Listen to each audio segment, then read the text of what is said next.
Should I say got it? Got it.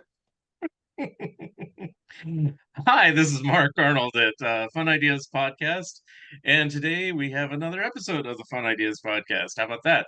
Uh, we have a special guest, courtesy of my friend Charles F. Rosenay, who brings me great guests, either musical guests or actress guests in this case.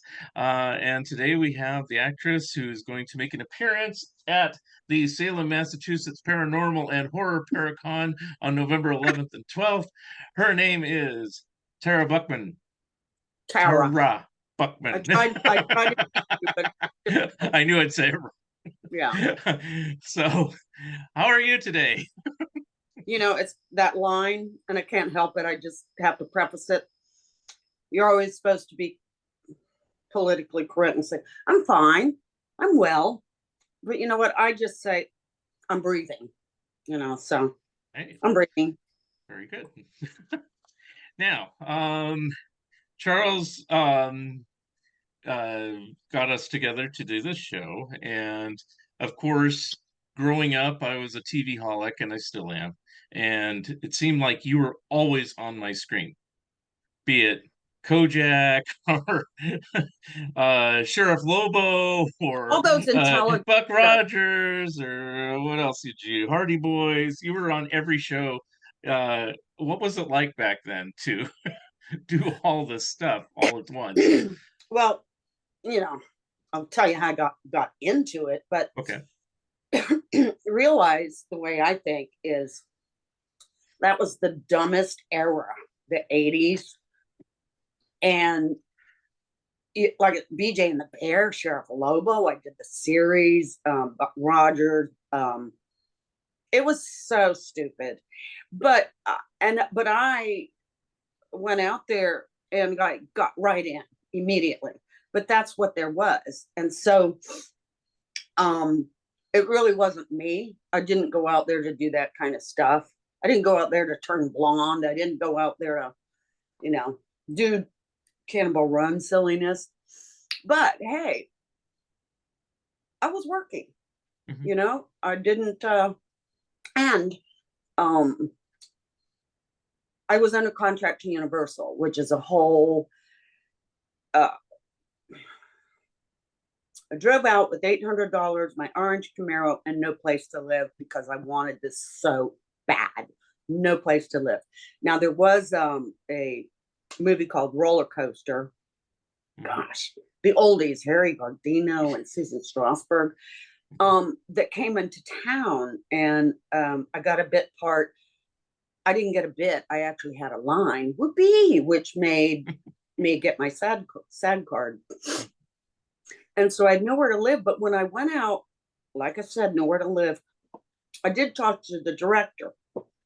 And he, in those days, the big empire had these big publicity agents, the Black Tower and stuff like that. Mm-hmm. And they did People Magazine. They did promotion of, oh, this girl was found, like the Schwab story or something like that, found in Virginia and she's an actress. But the contract system noticed me and brought me on immediately. The contract system for, I think most people, don't know it because in the old days, well, I'm old, but older than that, is you were under contract and then they would loan you out to different studios, but you did their work. Mm-hmm. So it was the same theory, mm-hmm. That we that's why we did all the stuff that was on at Universal, and they paid you each week whether you worked or not. Oh, okay, so it really was like the movie studios. Yes. And Jamie Lee Curtis, Kim Cattrall, I'm trying to think, Sharon Glass, Rick Springfield, a number of people, were under contract there doing this stuff. So basically, I want to say, I don't think I got lucky. Other people might say that. I think it was, I was driven. I was gut wrenched, wanted to act and get my emotions out. which of course you can't do on buck rounders and stuff like that. But I just say that was a beeline. Mhm. And so I always say, so I wasn't like a struggling actor in the beginning. Mhm. And I just say, hey, I don't care what it is you want to do, just beeline towards it. You might have to wait or something like that. So I don't know what the word luck is on that stuff. This was a passion forever. Mhm. So Universal was great. I mean, I was 20. Yeah. Well, if it wasn't luck, it certainly was good timing and synchronicity. I'll say that, and coincidences. You Yeah, know. it was. Even though the parts were just, they were Mhm. what they were, Right. the 80s. Hmm. Now, prior to roller coaster, we'll talk about that a little bit. Did you do any formal acting training, or did you have aspirations to be an actress, or no? Yes or no, or what were your uh, ambitions in life? I guess. Right. Um, well, drama in school, Okay. so I wanted this just since a kid. Hmm. And the one thing I've said before is it hurts so bad not to be able to emote, I guess, or fill your stuff up, uh, go inside yourself to be a part of a character. And the one thing that I have a way of thinking to explain it is the movie, A Star Is Born, Hmm. and the one I watched was with Chris. I got a mint in my mouth. That's okay. Chris Offerson and Barbara Streisand. And I Hmm. remember watching it. I guess it was on TV or something. Something. I just belted on the ground sobbing because some scenes just. And I went, it hurt so bad, Mark. I needed to do that so bad because I think that you people, when they say fans, you've touched their lives somehow, or Hmm. you feel a scene. So it hurt so bad that once the movie came here, I figured, oh, it's either California, is it California or New York? And I wasn't crazy about stage, so I went there. No, this was a painful thing that I needed to do. Hmm. And I was a Navy brat. So I'm the oldest of five, smashed in between 7.5 years, but I never went to really more than 2 years each school, and then we moved. Then Hmm. we landed in Virginia. I got to go to 4 years of the same high school. Yeah. So I never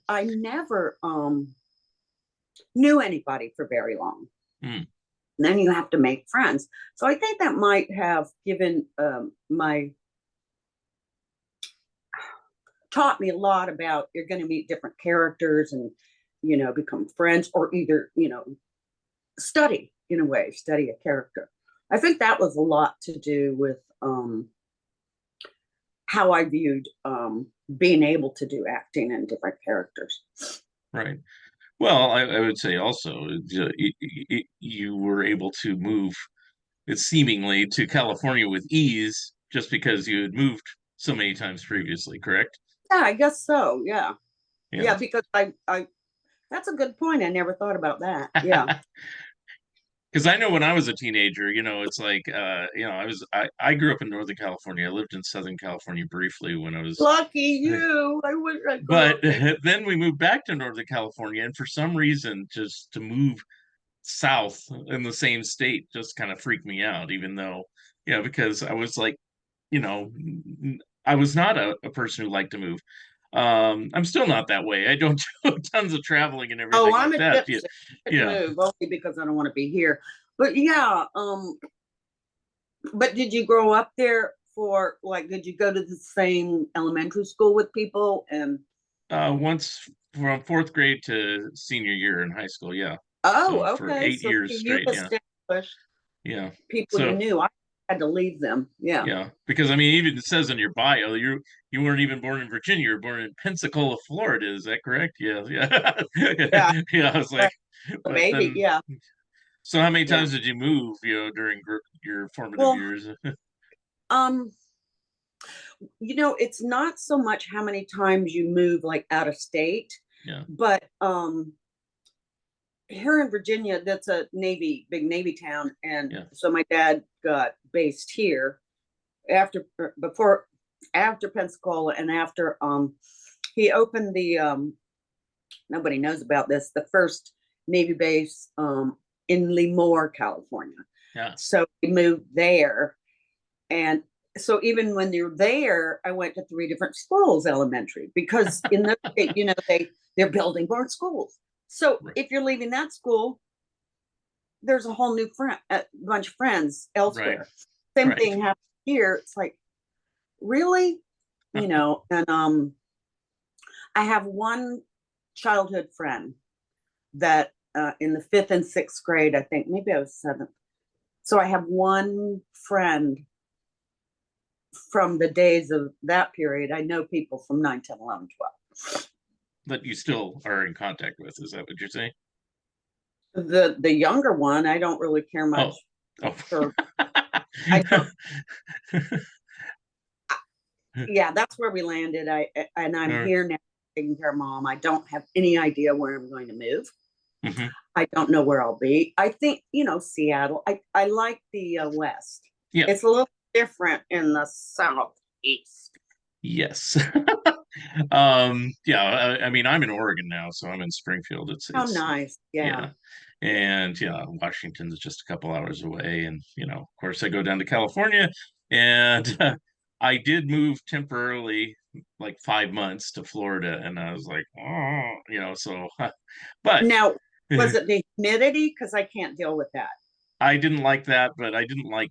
There's pretty much everything I didn't like about it. I moved to Orlando thinking, oh, Orlando, it's a piece of LA in Florida. Wrong. I know. But I didn't know. This is in the 90s, and this is before the internet and all that stuff. So it's like, I didn't know all But that this. was when you did, well, the 70s for me, it was all about the summer. That's what, when you got out of college or school, it was going to Florida.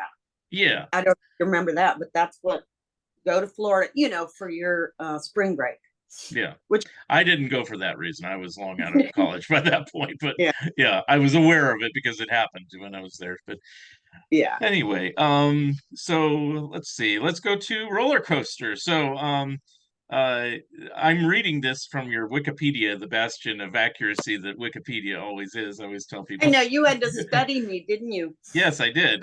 So it says you were a waitress in a hotel when you were discovered Yeah. by James Goldstone, who was the producer on this roller coaster thing. Yeah. I know, I'm making fun of He it, was but actually, I know I've seen it because I love those disaster films. So anyway, he was the director. Yeah. okay. And what circumstances was that? He was just there, or was he scouting, or was he? Yeah, they were on location scouting, and there was a famous roller coaster here, and it Mhm, was an old crickety wood thing, and I can't remember if it was still active, mhm, but they were able to. I don't think they broke it down, but they were able to use that. There was another movie that came along, and I think they blew it up, but I don't know if this was a movie or not. yeah, And yeah, they came into town. I was working at a high end place for this town, waitress, but still in my gut, I was just figuring out like New York or LA, right? yeah, yeah. So then I waited on him. I don't know if I think it was James Goldstone had to say, yes, this is the location manager and I'm the director, like that mattered. But I fell to my knees and I went, I've always wanted to act, and I can't even believe I would do that. But I was so serious, and he was so nice. You like Santa Claus to me, and he was just so nice. And we met like later for coffee, and he said, "I'm going to have my casting director call you." And so they came back, I guess, a few months later, and the Mhm, casting director had called mhm. and put me in that part where I'm an attendant on the roller coaster. Right. But then they gave me some lines, you know, and just a wonderful, wonderful. I mean, the man was just so nice, you know, when they see something in you, and then, you know, you want to be an actor and they can help a little bit. Yeah. That's really kind. Well, I can't believe that worked, you know, but maybe you stood out by doing that. Well, what happened, it was a Universal film. So, you know, the dailies go to Universal, and Universal said, "Who's that?" You know, so I guess I was already, what do you call it? They'd already noticed me. Let's put it that. But I didn't know that when I drove out with my $800 in orange Camaro. Were you sending publicity headshots and things like that out, or anything like that? No, I didn't know what they were. There was a person here did a travelogue film before. This was so weird. I think I was 18 and I was at a gas station filling up, and this guy, I don't remember his name, he comes to me and he said, "Have you ever acted before?" I'm going, "No." And he was doing a travelogue film in Portugal in 1975 or 6, when things had blown up, and I was there a month, but it was like that kind of. I don't know that happens so much today, you know, but it was just odd, you know, somebody saw you, and I did that. So I think James Goldstone was just one of those good people. Who knows what would happen to me afterwards, but like I said, the footage went there, and of course nobody called me. I just drove out. So. And they publicized it as sort of like that Cinderella story, you know. James Goldstone found her, you know, so that was pretty good angle. And thank you very much. Now on that film, you know, I know how films are done. You never meet all the stars or anything. You have your isolated scene, but did you meet anyone that was of renown on that film, like Henry Fonda or anybody? Or Harry Gardino. Okay. Harry Gardino was the nicest person and took the time to chat with you know, little old me, you know. I didn't talk to Susan Strasberg, or even, what was the name? Timothy Bottoms. Yeah, he was in it. Who played the wacko, or the one they were chasing after, who blew up the. Yeah, he was kind of intense, you know, and on his own. Yeah. So no, I can't give you any scoop there, except I did meet the stunt people, you know, and when I did get out to LA, I think I had somebody's card, and I mean, I love stunts. I love stuntmen, the crew, better than I do like the cast, you know. I'll hang that. Cool. And then there was a young Helen Hunt in that movie, but I mean, did you encounter her at all, or? How old was she? Well, it was after she was in Swiss Family Robinson at like 75, so that was like she was like 9 or 10 then, I think. Okay. So she probably was young teen, maybe mid-teen by the time. See, I'm still wondering if I actually worked with her on a Quincy, because you might have. I'd have to look it up. Yeah, it's another story there. Yeah. With a director that had brought me in because they saw me in something else, and this girl was so good. I was so bad in that, and because she intimidated me, she was so good. Yeah. You know, I didn't. Well, I'm sure she was on a Universal contract just like you know, and probably was making all the rounds as well before she got mad about you and all that other stuff later on, you know. I don't think so. I don't think so. Oh, really? Yeah. Okay. Because anyway, I was just kind of curious. What? I'm sorry? Kim Cattrall under contract, but she was the same as what we read about today. That's all I'll say. No. And then you were doing all these different shows, but you got a couple TV movies that were kind of interesting. And I think I saw these too. You know, it's like I used to watch everything. So, uh, Death Car on the Freeway. Yeah, yeah.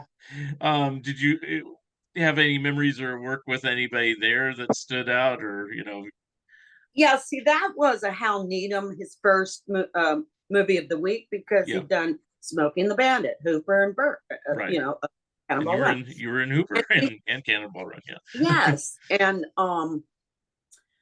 so you always see the same actors coming together on those films because it's Mhm. like a family, you know. The Coen brothers, all kinds of, directors bring in the actors they've always worked with, Mhm. of course.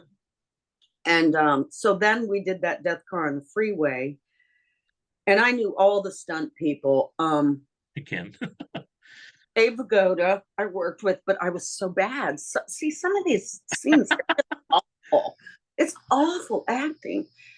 And when I drove the movie of the week was about this killer van. I can't believe Right. it's what I'm talking about. Black killer van who chased people and then I guess crashed into them or killed them or something. I don't remember So the story. I don't remember. It's been I think I saw it when it aired.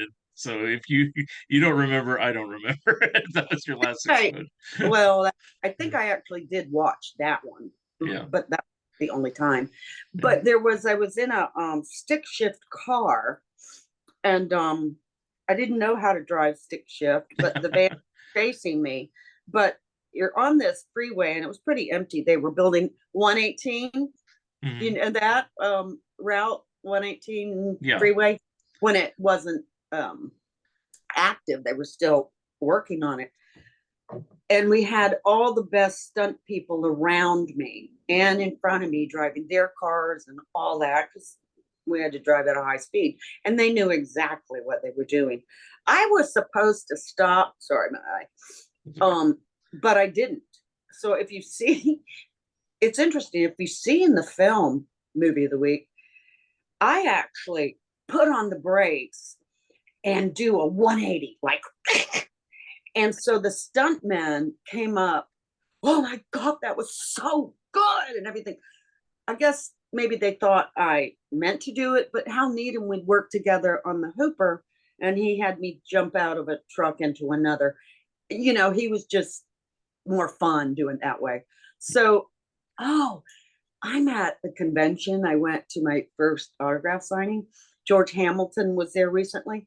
Mhm. A fan brought up a picture of me and George Hamilton on Death Car on a Freeway, had pasted it, and I went, George Hamilton was in that? Yeah, he's in it. I don't remember that. I mean, And there's a so I, lot of weird people. Dinah Shore's in it. Peter Graves is is in it. she? Yeah. I don't know. Harriet Nelson of Ozzy and Harriet. Shelley Hack. Oh, And yeah. Frank Gorshin, the Riddler. It's a very odd casting, but I mean, I'm sure I watched it. I hate to say I didn't watch it for you, but you were attractive. So anytime I saw you on things, I go, hey, that's so but I probably watched it because of Gorshin because he was the Riddler, there's some reason like that, Oh, see, I don't Yeah, know any of that. I mean, yeah.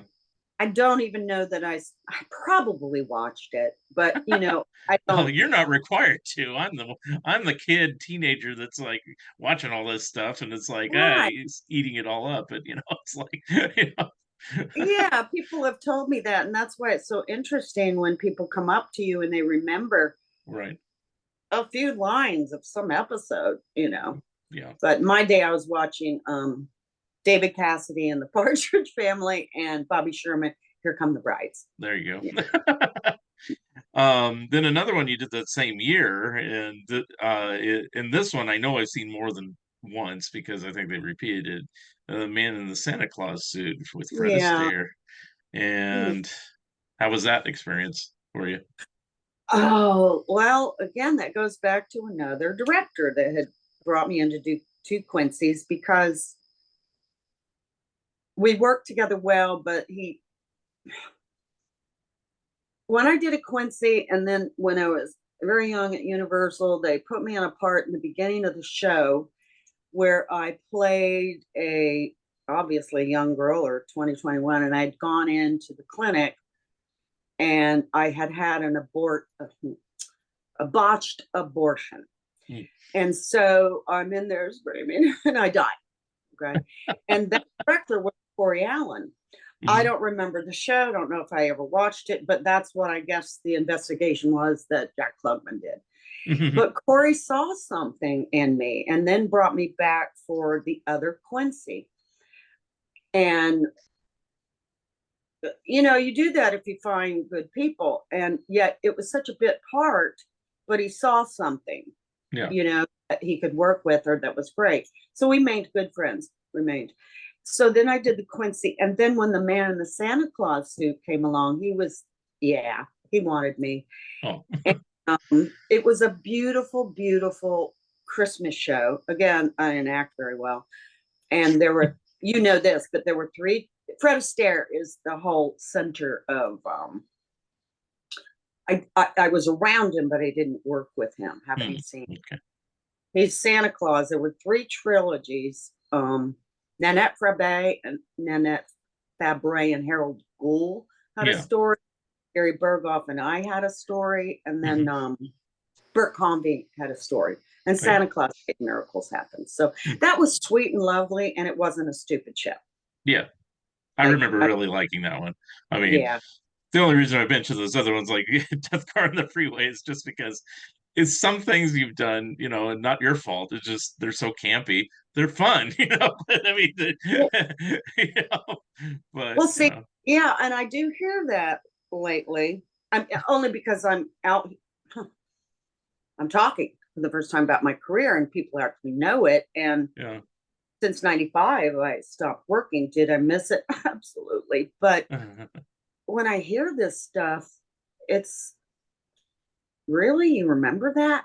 yeah, Because I guess it's a younger generation, and also they have reruns now and stuff like that. yeah. Well, everything's on DVD. I mean, it's like you're mentioning Quincy. That's on DVD, There was it. and let's see, Heart to Heart is. I'm looking at your list. Barnaby Jones is. Buck Rogers is. I'm not sure about the man in the Santa Claus suit because I mean they just used to replay it, so that's where I see it. I don't know if it's on DVD or Yeah, not. they So played it every Christmas for a number of yeah, years. oh yeah, so And I think a friend of a looked it up. I think you could get it on DVD, but it's grainy or something like that.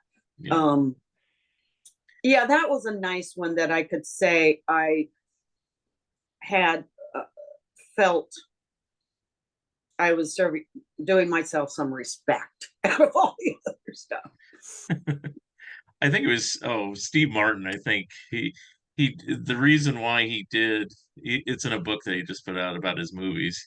He said I did like 50 films so I could have five good ones, something to that effect, Yeah, yeah. and it's like, yeah, that's about right. It's like you have to go through, some not so good projects just to kind of get to the good ones, and it's like, Well, okay, but again, it was that era.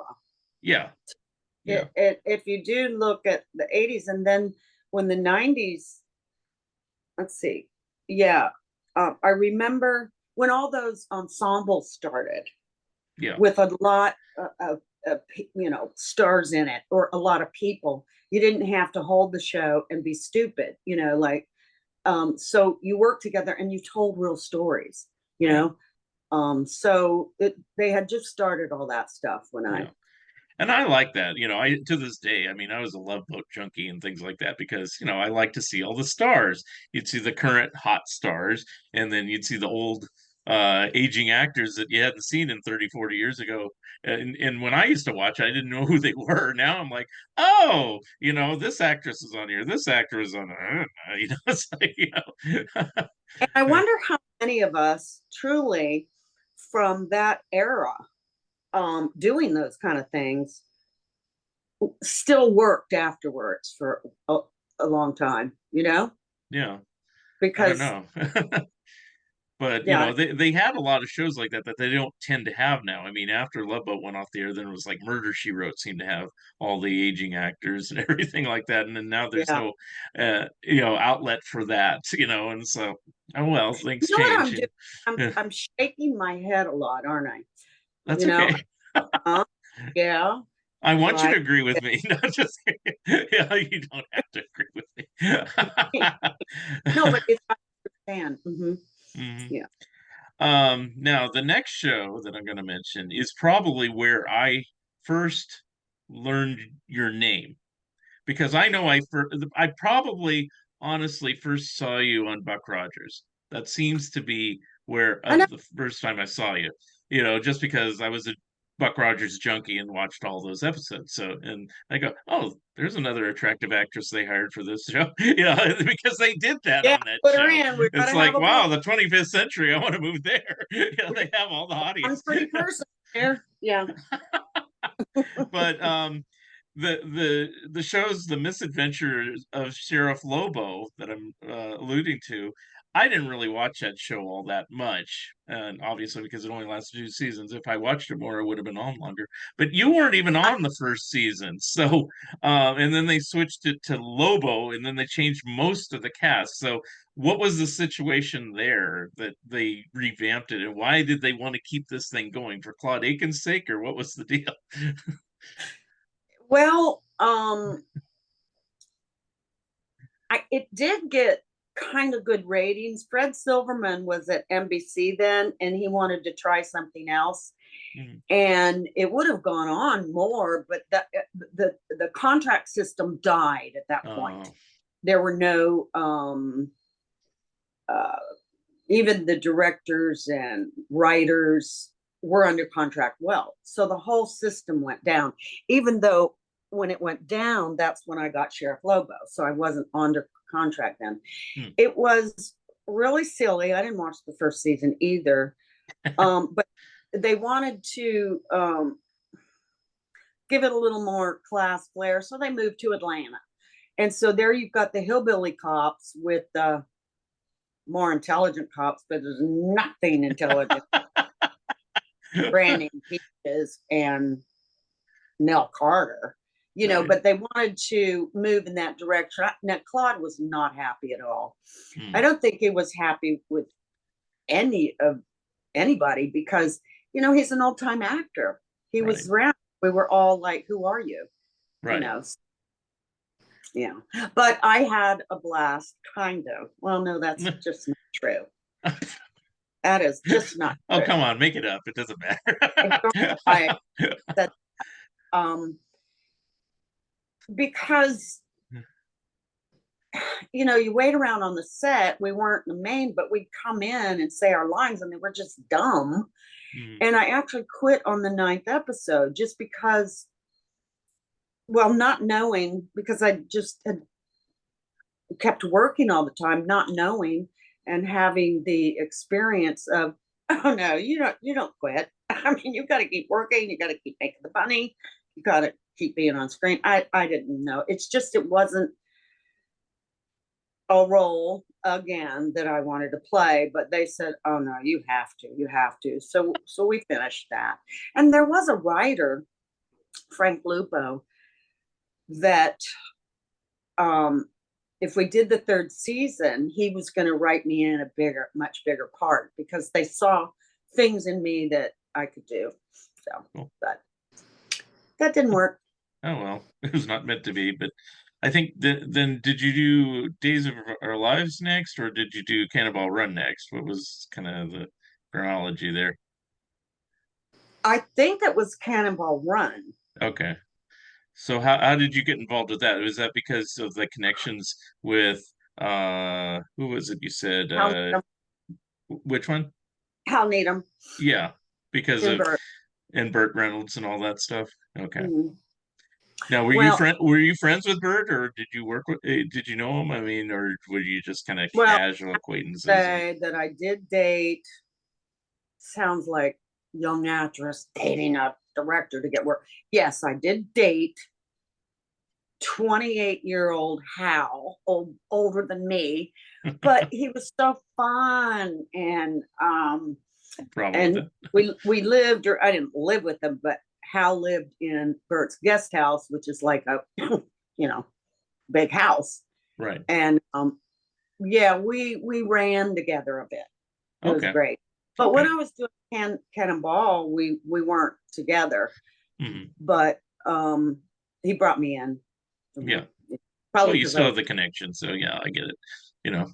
Now, what was it like? I met Adrienne Barbeau before at another convention on the West Coast, and she signed your book and everything, and she was a pleasure to meet and everything like that. How did you get along with her? We didn't we didn't sit around and talk. Hmm. We're all stuffed together. I knew Mel Tillis from before. Yeah. I knew Alfie Wise from before. Adrian and I just didn't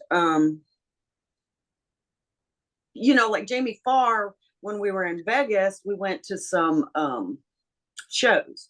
Yeah. But Adrian, we just kind of didn't. I mean, there was also something going on the set. Ooh, okay. Well, That, you you can know, choose to disclose that or not. You don't have to. I don't force anybody. well, I two pad podcast, and you're my third person, so I'm more comfortable. Give me But the the dirt. guy, Come on. No, that's well, okay.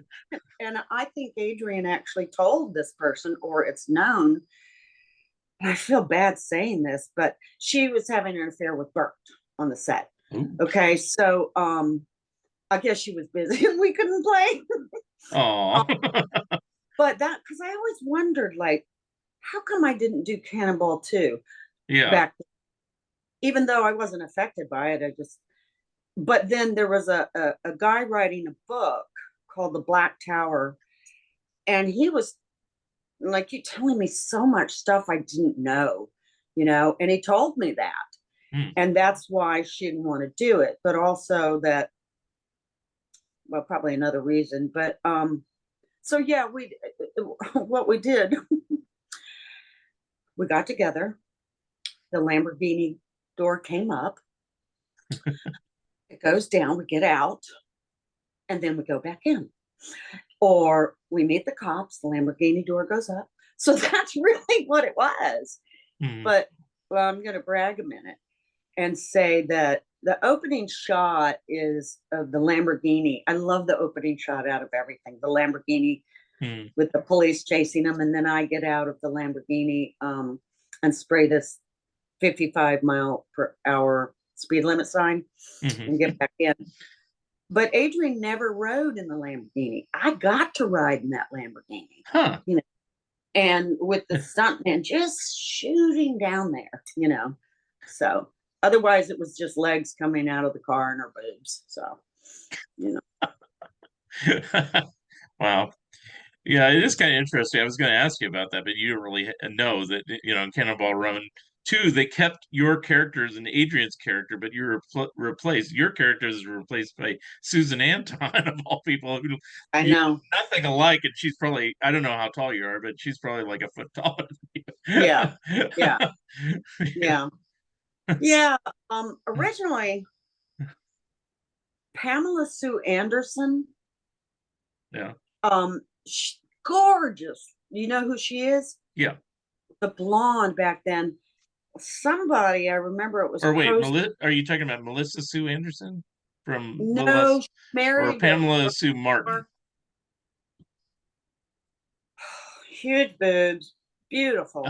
Oh boy. And she Oh, married just one. oh, just Pamela Anderson. There's no Sue. That's what it is. Okay, Pamela. Oh, okay, Pamela Anderson. Baywatch. Okay, yeah, her. Oh, Okay. well, originally I saw who somebody wrote who should be cast in that, and Pamela in my place, which she would have been good, I think. Yeah. Well, no, Well. she would have been playing it too sexy. I didn't play it sexy. And I can't remember the Adrienne Barbeau, but yeah, people say they didn't enjoy the second one as much as the first one. I Yeah. don't know. How The about only you? thing that the only thing that's good about the second one is just who's in the cameos, like Sinatra and stuff like that. But Yeah, it's just but there's odd cameos in the first one too. But it's all just kind of fluffy fun. It's like it uh, was fun. The whole I set know was. Burt Reynolds later kind of regretted some of the movies he made in his career and figured he should have tried harder, but he did some decent films too. I mean, it wasn't all just fluffy stuff.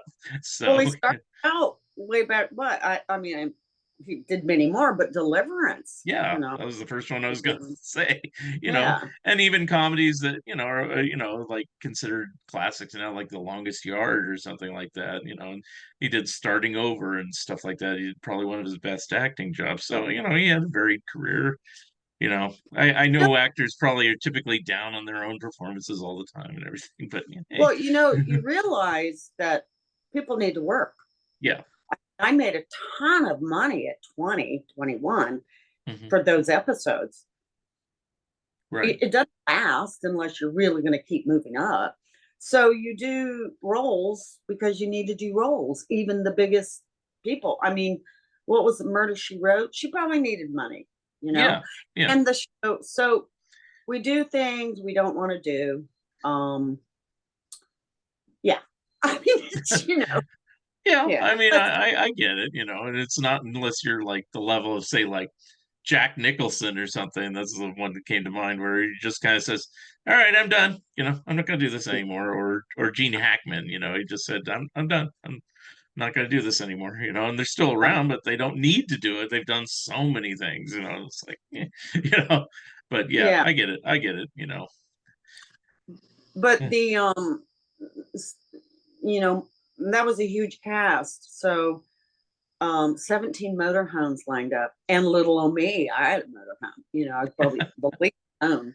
But Dean Martin was a favorite of mine. I Oh. grew up watching him. Mhm.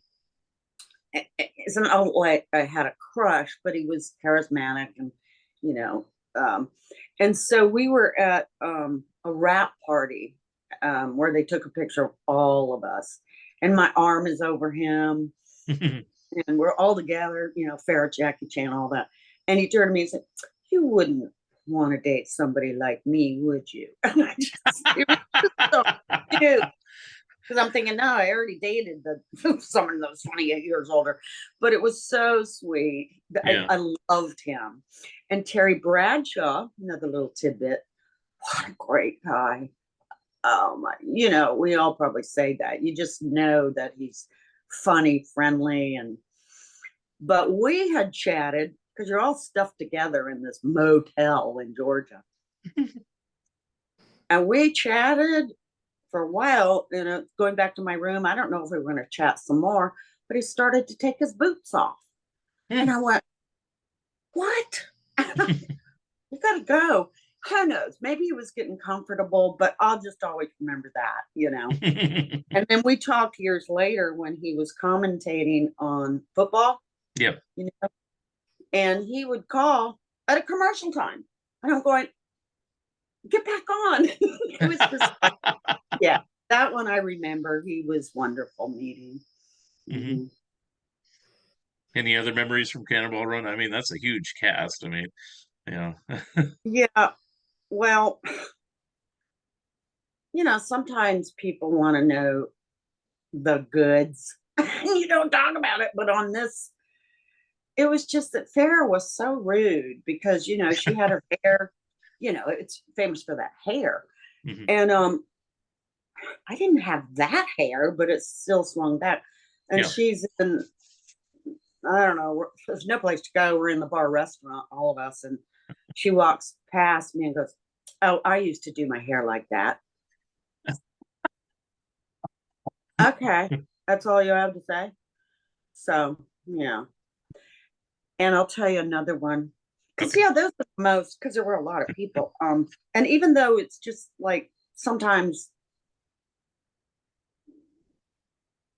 you haven't spent 4 hours with them, but Mm-hmm. Valerie Perrine, who I admire, Mm-hmm. and did one of the best. Besides the cops came in. Mm-hmm. I can't remember part of the scene, but we think we're getting stopped by a male cop, but Adrian. Mm-hmm. Valerie Perrine comes in, and there was a battle with Adrian and Valerie with the boobs. Mm-hmm. And I remember when Valerie came into the set makeup room, mind you, I was in my early 20s, Mm-hmm. so I didn't have all this being around. She says, "Who do I have to fuck to get a cup of coffee?" I will always remember that. That is so cool. I couldn't say that, you know, but it was just like, uh, yeah, I thought it was neat. Yeah. She has a good documentary. I don't know if you've seen it. That's the last couple years. It's slightly tragic, unfortunately, because of how her life has gone. But Yeah. really well done. If I forgot the name of it, but I it's, would love to see that. I guess I'll have to look it up if it's yeah, streaming, one of those things. yep, But if I just look up, yeah, I'd love to see that yeah. because I she think was, it's on yeah, Prime, Amazon Prime, but not. Don't quote me on that. I'd have to look it up, but it's very good. she So was a wonderful actress. And then, yeah, you come in for those cameo parts and take money. yep, yep. Miss Tessmacher. Oh, that's Superman. But anyway, excuse me. Now after Cannonball Run, you took a job for. Yeah, I thought it was longer, but you were on Days of Our Lives. But it just says here you were only on it a year. Is that correct? Yeah, it seemed like Yeah, you're on longer, but yeah, I don't know. I don't know if I even interviewed, but they called me in. Now I had tried to dye my hair dark and do some serious roles. So I wouldn't be this, blonde thing. And I think I had darker hair then. And I didn't like the 3 camera work. It just was so impersonal, plus it was so fast. And I was working with my partner was, I think her name was Hope in the show, Christian Alfonso. And it was just talk, say these lines. And so we were in training together, I think, for police camp or something. And I was the tough one and, made fun of her, but somehow we worked together. Yeah, the sometimes when they have new characters, they will keep them on and add them, for the rest of the shows. But the producer called me in and said, we're gonna take this guy because we know you don't want to do 3 camera. Well, I didn't say anything. I not 3 camera, but you just maybe you're bigger. I don't know. But I probably would have said, I don't know what I would have said. I would have said, yeah, I need the work. But yeah, I forgot about that. But I did do that. And they killed me, yes. They killed you. Okay, I never knew that. Okay. You get off the show, they kill you, right? Wow. Didn't even think about that, but anyway. Now, you continue doing just various roles. I mean, I can mention them: Highway to Heaven, T.J. Hooker, Freddy's Nightmares, blah blah blah. Then this is kind of odd for me. Okay, we have to go down there. Yeah, go ahead. What? I'm mentioning your classic Silent Night, Deadly Night. That's No, a hit. but the weird thing about that, and I didn't know this because I've actually only seen the first one, is that you're in the second and third one because they use stock footage. How did that happen? What, That I way. don't know, and did you get any residuals from that, or they just took your footage and just used it again? Well, it was the first time I did a non-union. Mhm. I don't know how I was allowed to do that, or either I just kind of did it. Oops. And it was, I think, in Park City, Utah, or it was somewhere where I got to ski. and and it was also, see, I would never, I'll tell you the good part, but I would never have, it was the first time I showed my breast. Mhm. And then it was not necessary in that scene. Okay. But That happened a lot in those days in movies, which I didn't mind, but hey, okay. Anyway. so I would never talk about that movie. Uh-huh. But what I've learned through other people, and also when at the table, my signing agent put that movie out there, and I went, oh, God. They would come up and buy it. And what I was told, what I learned about myself is that movie I was on a poster, me screaming, and Yeah. that movie was banned after 3 days. I didn't know And now that. it became a cult film. Yeah, And it had the second film. I never knew that. yeah, I never had a third film. I didn't know that. And then at one of the conventions, they had vendors selling films and stuff. There's a poster of me. And I'm going, I don't have that poster. How much is it? They're not going to sell it to me, but I'm on the poster. There's trading cards, apparently. There's games that people would wow. bring up, fine. So right now, I have, because I know there's some people into this kind of cult stuff and all that.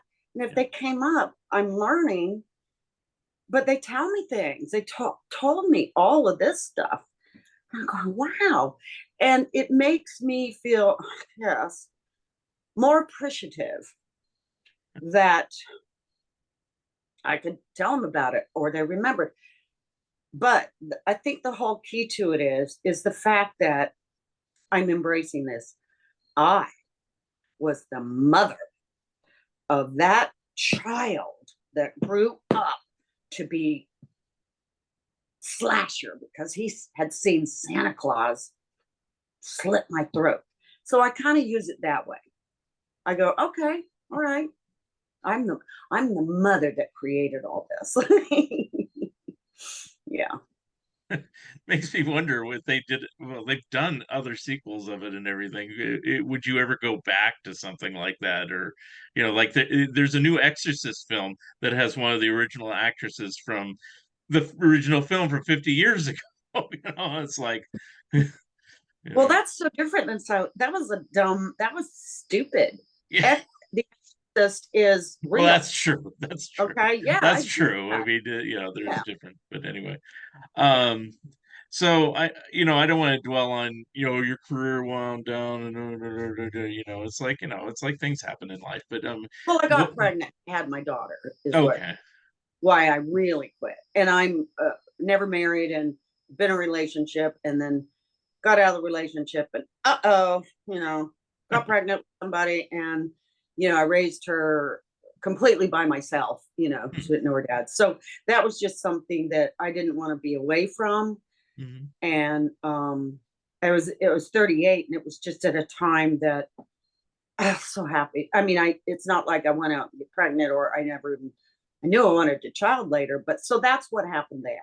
I yeah, actually went into my agent and said, I quit. He wasn't happy about it, but yeah. You're not alone. I mean, of course, the one comes to mind was Rick Moranis. He was making film, film, film, film, film. And then I think his wife died or something like that. And oh, he had two young daughters, and he just said, yeah. I'm done. And he raised his daughters. And he really hasn't returned since. I think he did one SCTV reunion for a documentary that still hasn't come out yet, but that's it, in the last 20 years. So, Well, so also it was the time where I kept getting those kind of roles. the I horror movies, the oh cheapo yeah, well, slasher not movies. horror Yeah, movies, not yeah, horror movies, but the blonde stuff. yeah. And I like I told you, that's not what I went in for. And so here I am, like, well, 35, 36.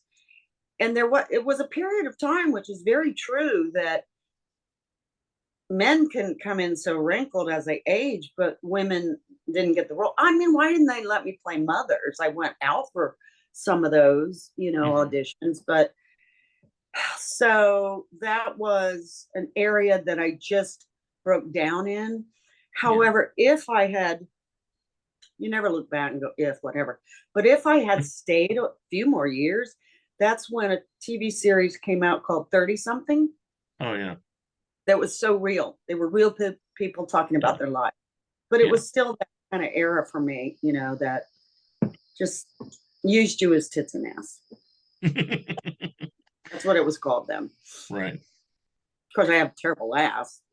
I never had a good blonde and tits. Anyway, um, No, I uh, do. Family, yeah, whatever. now at this point in your career, would you go back to acting if you had an opportunity, if something came along your way, or you just pretty much out of that? I would. Um, it's like I feel like I would be so, I'm not comfortable around a set, and lines and well, of course, if it's a role that where Yeah. you're saying something real that a Hmm. normal person might say, yeah, I would. But I haven't been out of the. This is the first time I've been out of the woods since my daughter was born. Okay. Convention did Williamsburg last November, and then the Maryland convention now. So I've never talked about myself, Hmm. and I'm talking a lot. Well, how did this come out? Because I mean, did you do you have an agent or some person that you work with that kind of says you should be out there in the spotlight talking about your career, or did you just take it upon yourself to just do this? No, and through the years, people have found my number, or whatever, because I'm not, um, however they get you, and um, have been asked to do autograph shows or have been asked to do an interview or something.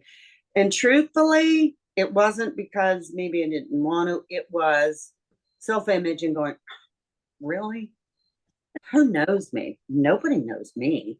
Why do I never understood. Unfair. I never understood the fan concept. Yeah. I never appreciated that. And going to the first convention made me feel really bad that I never answered a single fan mail in Ooh. my whole career. But Mhm. I understand now. So how it happened is my signing agent, Scott Ray, well, for certain things, conventions, um, he left a message. How he got me, I don't know. But um, I called back, left a voicemail going, well, I don't usually do this, but I'm game. Fair enough. But it happened to be in Williamsburg, which is an hour away from where I'm at currently, Virginia Beach, Virginia. Yeah. So I went, well, okay. But mostly the when I read the brochure and why I made my decision is I realized this is nostalgia. These are old people. If Eric Estrada and Larry Wilcox, who I worked with, can do it, then I can do it. So, Yeah. I call people and I went because it's not like, I don't know, the younger generation. I went, well, shoot. So that made me feel very comfortable, Hmm. because everybody that on these conventions are really old. We're in our late 60s up to the 90 somethings. Right. Yeah. So I enjoyed it immensely. It's kind of Yeah. funny. I just assumed you were like everybody else just did all these years and everything because you go to autograph shows in Hollywood, they get everybody out of the woodwork and they have like that show, you may have heard it up in The Hollywood Burbank show. yeah, that one, but I mean the other one I was thinking on the East Coast, it's in New Jersey every year, the The Chiller chill. convention. Yeah. I think I'm doing that. Yeah. So like it seems like everybody does that. And so I've interviewed Well, Charles has had me interview people like Melanie, the singer, did Brand New Key. She did the show but with me about a year ago. That was yeah. her first chiller. She had never done anything. She's just like you. It's like, did anybody even remember me? Right. It's like, Yeah.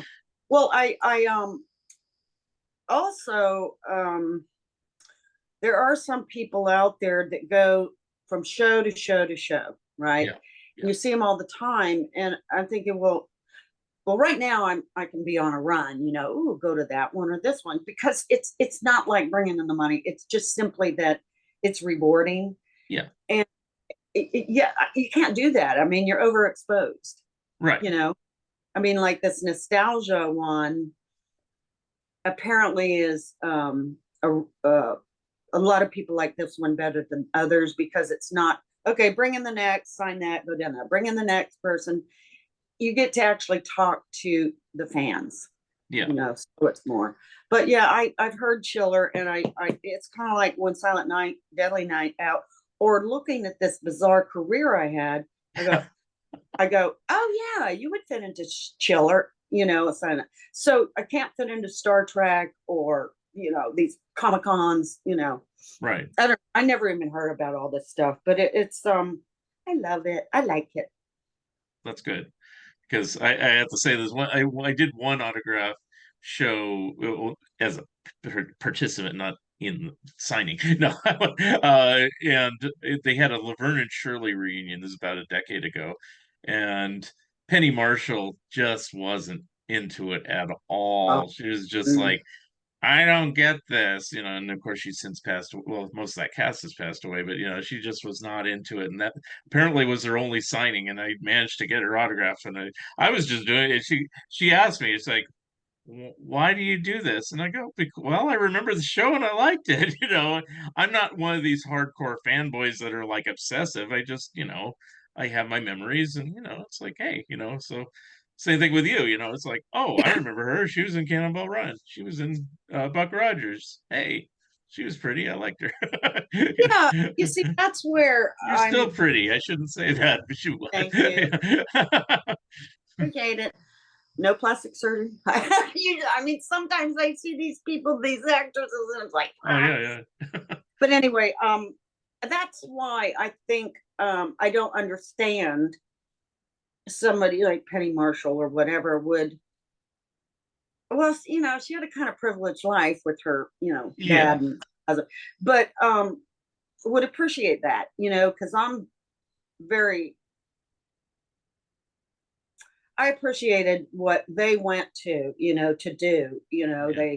The fans come in with a toy Lamborghini. They'd already gotten Adrienne Barbeau's signature from some other time and have me sign it on the other passenger door, Right. or that 55-mile speed limit sign brought in an exact replica. Can't remember if I think I already told you this, and had me sign that. And Yeah.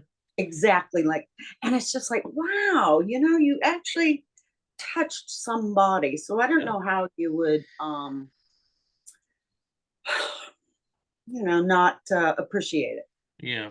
I guess, like you said, she didn't have to. I mean, she was a film You didn't director. have. She had, she came from, Gary Marshall was her brother. So she had, money in the family. There's no real reason to be doing it. And in fact, I think Gary Marshall probably kind of convinced her to do it because he was there too, And, Oh, okay. Yeah. and she just wasn't having it. He was having a ball. He was loving it, and he was great, Yeah. but you know, I don't think everybody should bend over backwards to their fans 100%, but people do appreciate what people have done, and it's like it's just, a small bit of happiness, that you saw when you were a kid or when you're a teenager or whatever, Yeah. and it's like, Yeah, that's why I just never talked about it because yeah, for one thing, around actors you can talk about yourself and what you've done because they'll get it. right. But like you're not normal. You're doing a lot of actors. It's like somebody oh, I remember you Cannonball Run, but they don't know your history or anything. Yeah, And they'll ask you, well, how did you like working with Bert and stuff like that? And I'm thinking, but you don't know me. I mean, that's me. I yeah, like, I can't just talk about that surface stuff. I mean, this is business, what we're doing. I mean, it right. really is, right? Yeah, yeah, I mean, we're both helping each other and what yeah, we need to do. But that's not my normal conversation. So when they ask those kind of questions, I just don't. You're not talking about me, the real me.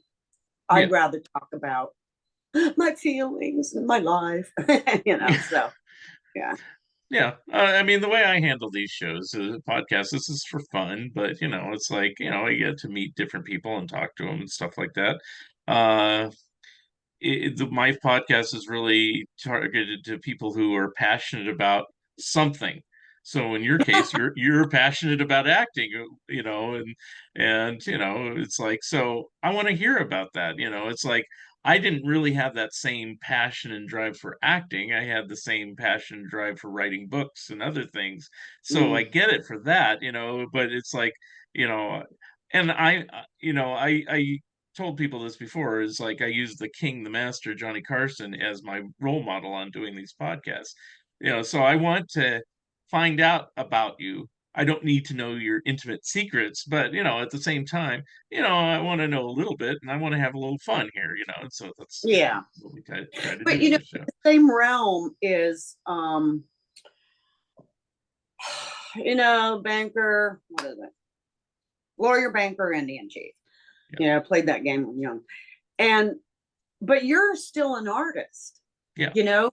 And unfortunately, a writer can write, a songwriter can sing, but an actor can't act.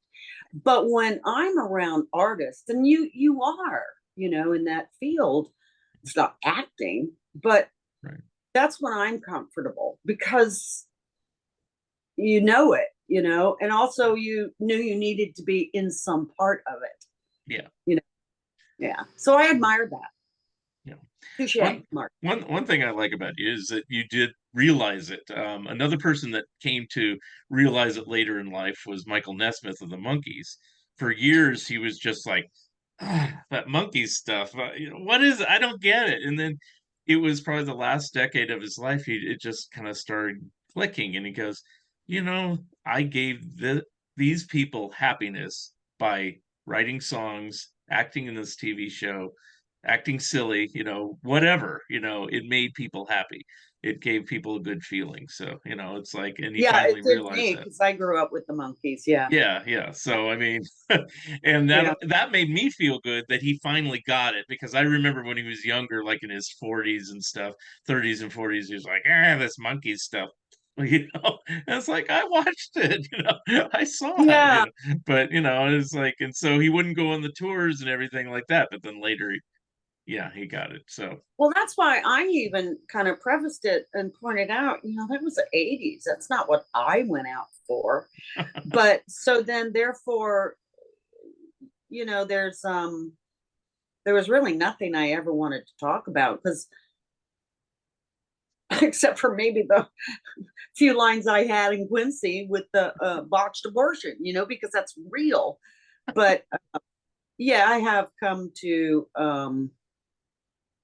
somebody said, so I'm talking 2 podcasts, I'm talking to the fans all within this year, mhm.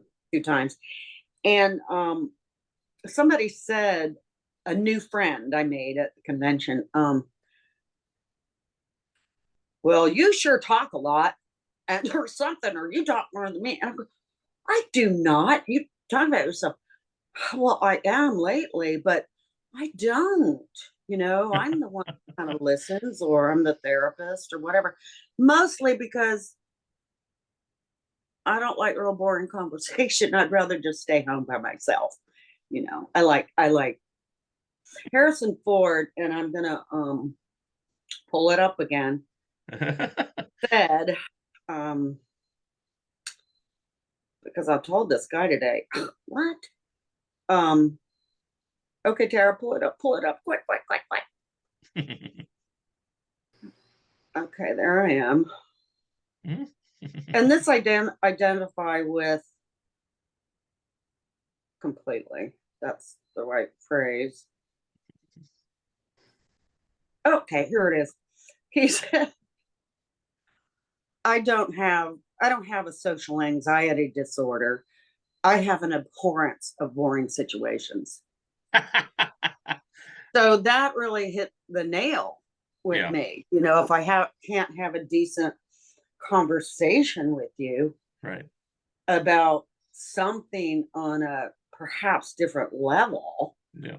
but we are talking about the biz, then the biz, biz. Yeah. So Yeah. I think we hear each other, don't we? Yeah. We hear Nice. we get each other. You're doing your Paul Lynde invitation. We get each other, don't you? You're right. Oh, you should interview this guy named Michael Arrington. He does the Paul Lynde show. I Oh, went, my God, you've got to look him up. He was a okay. friend they went to school with. When he has made it now. He is Paul Lynde. Oh He's no. doing a show theater. He did a nightclub show. He also does this. I'm promoting him, but his name is Michael Arrington, AIR. Michael AIRINGTON. Oh my God, hysterical. So he was really I mean, he is Paul Lynde, and he was Wow. also what's her name? The girl with Goldie Hawn. She did this latest series with Jane Fonda and somebody else. Lily She Tomlin? was No. Lily Tomlin. Oh, it is. Okay. So in any case, I threw that out there, but it's Very only cool. because it was Paul Lynde. Yeah. Very cool. Okay. All right. Well, let's see. What do you expect? I guess this is no, I won't ask that. I was going to say, so well, I can ask this, I guess. I'll ask it. We'll give it a And try. Yes. all right. What do you expect to happen at the Salem, Massachusetts Paranormal and Horror Paracon? That's what my question was, because it's like I expect to sign and see Well, people, I have but no idea, but Charles Rosenet came up to the table and mentioned doing it, but he also did it with the guy that was my signing agent for this one. But Charles was so respectful, and then talking to Scott, his name, I thought that's very nice. Plus Charles just looks like this little producer. He's got so much going on. He was interested. I knew a friend that produced Monkeys television. Anyway, was acquainted with it, did a TV movie a long time ago. Mhm. But Charles was just wonderful. And I trusted him. I could believe in him. I think that man might be a man of his word. But on top of that, it is because I have wanted a psychic reading for so long. And these mentalists and psychics are going to be there. Paranormal. Right. I like that stuff, Oh. so maybe I can get a vibe of all this, or somebody will read me and get something and tell me what my life's going to be in the future. But also, I am one of the people that is brought outside the norm. Mhm. So, yeah, people could come in, and I guess that silent night would work for them, but I haven't been overexposed, So, I just think it'll be fun. I think it'll be different than Mhm. this nostalgia, Mhm. but I like him. Don't you? Yes, I do. Yeah. I'll tell you my background with Charles. I'm a big Beatles fan, and I've been a fan since the '70s. But I subscribed to Charles's. I don't know if you knew this. He had a fanzine called Good Day Sunshine, and he published it for about almost 2 decades. Long before he did these shows and other stuff. Well, I guess he was doing shows then too. I don't But I knew like this of long. him, but I never met him until about 2 or 3 years ago, and we instantly hit it off. And he goes, Mhm. your show's great, you're wonderful, and he's like, I'll get you guests on your show, and blah blah blah blah blah, and it's like, and I always wanted to go on his Liverpool trip that he does every year. I don't know if you're aware of that. He does this Liverpool trip. I've been wanting to do it for 40 years. He started in 1983. And finally, I almost did it this last year and chickened out, but now I'm definitely doing it. I am finally doing Why it. did you? And what do you mean you chickened out on what? Going there or what? Why did Going because, well, the reason I in early days I chickened out just because of what we said earlier in the podcast is that I'm not big on travel and whatever. I can't say I've never traveled, but it's like it takes a lot to get me to move somewhere and stuff like you? that. So Mm-hmm. and my dad's the Well, you traveler. weren't He there. Yeah. You were going to visit. Yeah, but even then, it's a big haul for me, Oh God. emotionally, Oh, Anyway, but also financially and everything else like that, right, yeah, and it's like if he says, "Oh, Mark, come on the trip, all expenses paid," I'd be right, there now. right. When you get a bill that you pay in advance and you look at it and you go, can I afford this? Yeah, You know, right. but Yeah. I'm determined to do it. And so, I am doing it. And it's like the first thing I said, if I could put it all on credit card, could I do it? And I said, I could do that. I'm not going to, but I'm just saying, if I could pay it on credit just to get it done, it's like I have enough money to do that. So I go, okay, if I can do that, I can save money and not have the credit card and But just, Mark, see, this yes, is this yes, is something that you have been passionate about. yeah, And this is something that you've been interested in forever. And also, when people say bucket list, yeah. I mean, there's a hole in that bucket list. Well, It's I way never even down, thought it was on my but bucket list. It was oh, always kind of in the back of my mind. And then, once we became friends, it suddenly became up in the forefront. I go, you right. know, I want to do this, and if I'm going to go with anybody, and it's the trust issue like you're talking about, I'd like to go with somebody who's experienced, who's done this many, many years in a row, and knows what Yeah. he's talking about. And so, Mhm. you know, that's why I'm doing Well, that with what him. is So it? I mean, I'm now promoting Liverpool, but yeah, I'll what still is, Charles things. well, no, It's what is, it's a trip in August of 2024. Well, he does it every August.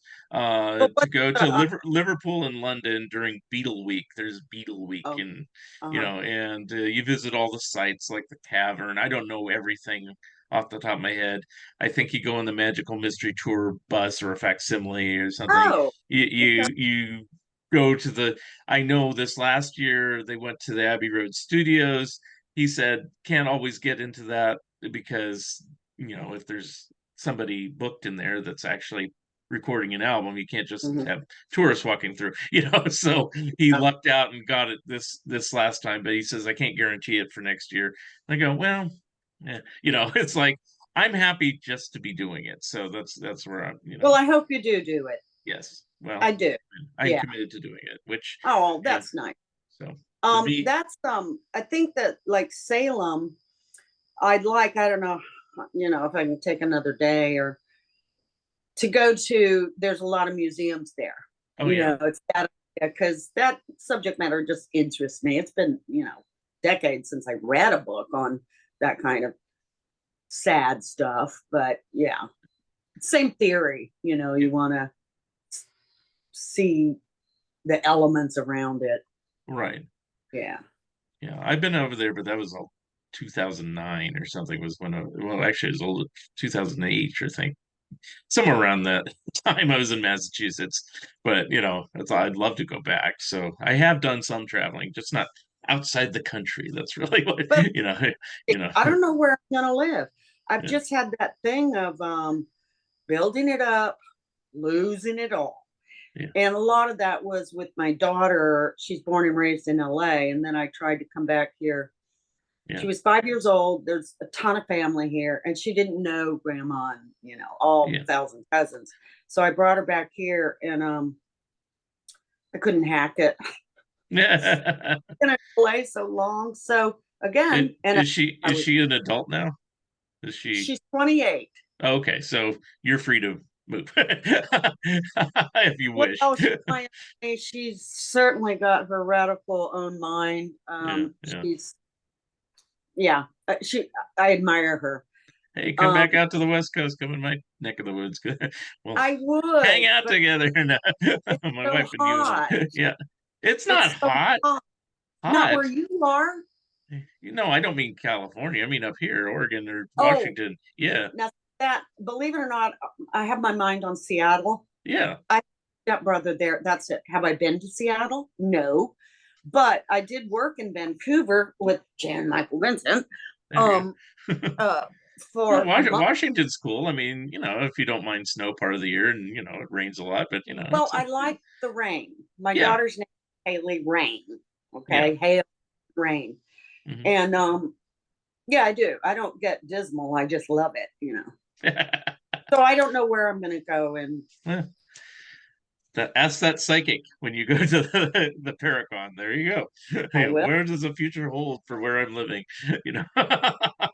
Thank you for yeah. I Anyway, hope so. um, I've kept you up for at least an hour. I said it would be between 60 to 90 minutes. So, it's like 68 to 90 minutes. no, I said 60 to 90 Okay. minutes. I, um, do you have any last thoughts, or did you want to plug your appearance, or say anything Well, else? I will. I'll read that like you did. It's very important. I mean, and I pulled it up on my camera. So it is the event I'll be at is in Salem, Massachusetts, on the 11th and 12th of November. It is Mhm. called the Salem Paracon. And the website is www.salem, SALEM, PARA con.org. Yep. And the telephone number, it's on the website, 203. I've never promoted anything before. You're doing fine. 203-795-4737. And I'll be there. And so will Charles Rosenay. Who's he? Who's he? No, no, no, he's going to be there promoting his books. I'm sure he'll show you if he hasn't. He does the top 10 book of horror list, the top 10 book of Beatles songs, and his own book about horror spots and psychic spots and paranormal spots in Connecticut. So, but I asked him, yeah. I said, well, do you believe in all this, Charles, the psychics and stuff? And he went, no, not really. But he told me that when he's taking a picture with one of those people, there's always some kind of aura or orb or something. I said, well, how can you not? He says, well, I just let it go. I mean, huh?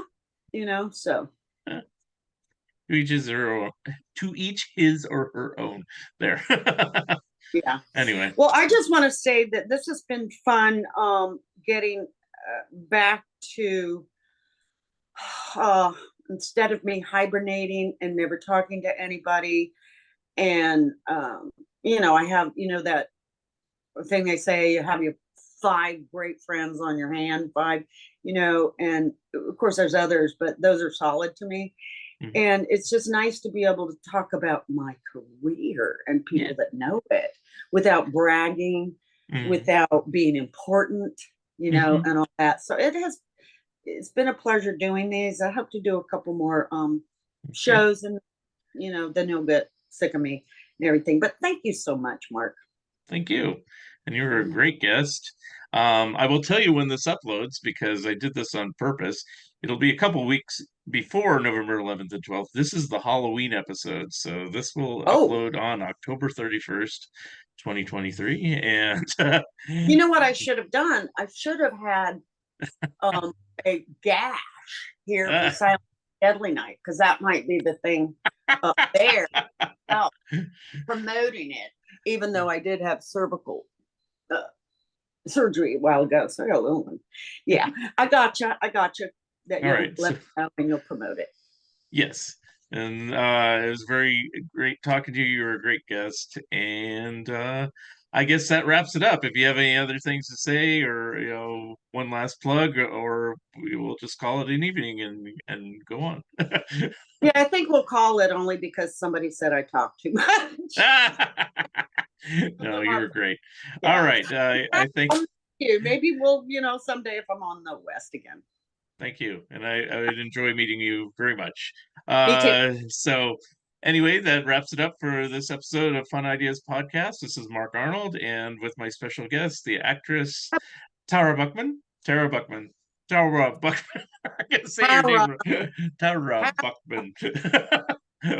I'll never get it right. Anyway. All right.